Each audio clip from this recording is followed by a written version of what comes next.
So here is the final product of my amazing pizza. And here are my slices here. It looks kind of like a pool of grease there, but that's actually my hot sauce there. But yeah, here it is.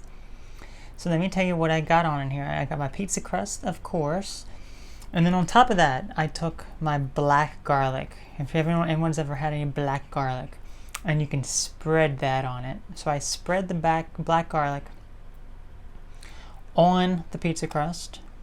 Spread like maybe 4 cloves of it, like pretty big cloves. Spread it all on the pizza crust. And then I put on my pizza sauce, followed by tons and tons of fresh basil. And then we have some onion, we have some black olives, we got 1 whole jalapeno, then we have these mozzarella balls. Just cut them up, buffalo, pasture-raised buffalo mozzarella. Really doesn't taste any different from normal mozzarella, just no real flavor for the most part. I was hoping it was going to melt a little bit more, but it kind of didn't. It just, globs. I was hoping it was going to be spread out a bit more, but it's fine, I guess. And then, some Italian seasoning stuff, and then hot sauce covered on top. So I'm really curious to see how this is going to taste. So let's try it. Okay, so now it's time for the taste test. So the trick is that I did. This is actually, it's a little flimsy, but not too bad.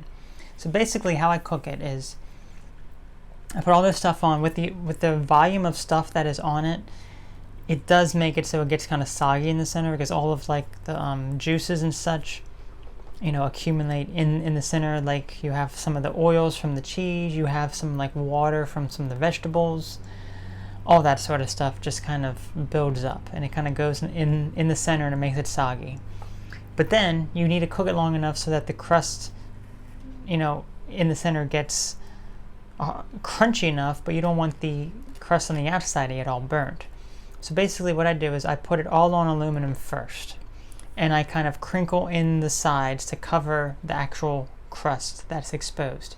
And I cook it for maybe like 10 minutes or so. And then I take it off of that aluminum, and it's sitting directly on the rack for maybe another like 10 minutes or so. And then that cooks it better. And then I take it out, cut it into quarters, depending on how big your pizza is, obviously. Cut it into quarters. And then I turn all those quarters the opposite way so that all the crusts are kind of touching and all the center pieces are kind of the other way. And then I put it back in the oven again for a few more minutes, and then that ends up helping. So that is my method. How many times have we had pizza? Oh my gosh, pizza is just so amazing. Let's give it a try. Fresh basil, mozzarella, which is kind of like, I don't know.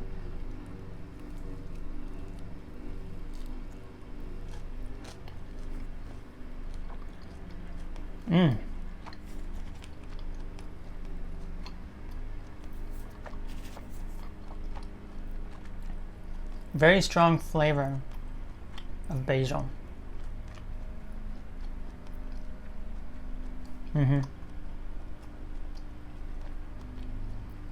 Very chewy too from the cheese. Just keeps going and going and going and going.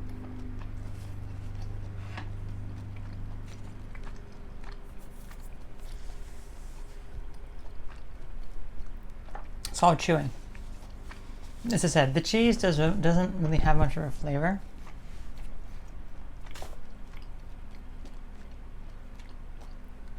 So chewing in the cheese. The cheese actually makes it like a bit more bland, like the whole thing. So I don't know. Maybe not this volume of cheese next time. Or maybe a different type of cheese because it doesn't have any flavor. My fake cheese that I've used, that I was thinking about using for this, but I actually saw these and I decided to buy them. Actually has more flavor. It just doesn't melt. It just doesn't melt.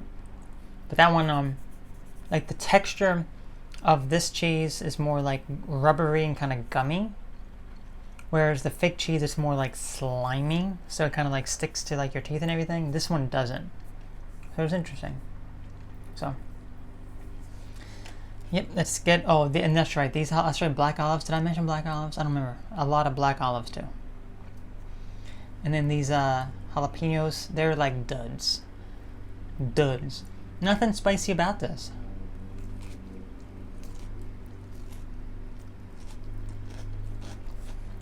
But, that basil,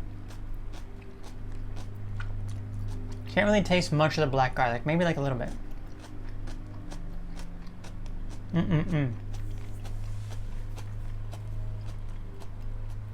Okay, so I'm gonna go eat this up now.